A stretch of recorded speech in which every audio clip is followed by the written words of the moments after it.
National President ke National People's Party NPP baderu umendi rang ba ka Jylla u Conrad ke Sangma hak atari ujemang ulale chakashnong laume bahap hasoyang constituency ban aya ka jing krishani u ka tong kaseng batmuya kun election hakani constituency uba samlen malyang habakran hak Jingïalang pajpa ula ong. This election, the by-election that we are having, is very different from the general election.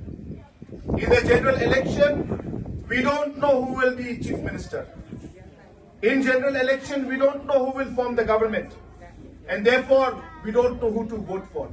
But in this by-election, you already know who your chief minister is. He's standing in front of you. You already know that the government is the NPP-led government. And you know that this is the government that is going to be able to bring development to the constituency and to this area. Hakajing ringdor layo iba umenti rang ba ka Jylla ula syarisa ringkat kinong kesan jong ba samlin kadba kiway pat kidang pertaya katin pira kumlong live NPP ringkat kajingayat pat pa hakani kasnong umenti rang ba ula ong ru.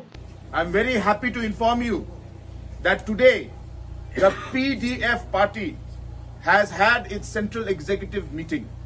And in that central executive meeting of the PDF has decided that all their MLAs and all the party leaders will merge into the National People's Party on the 6th.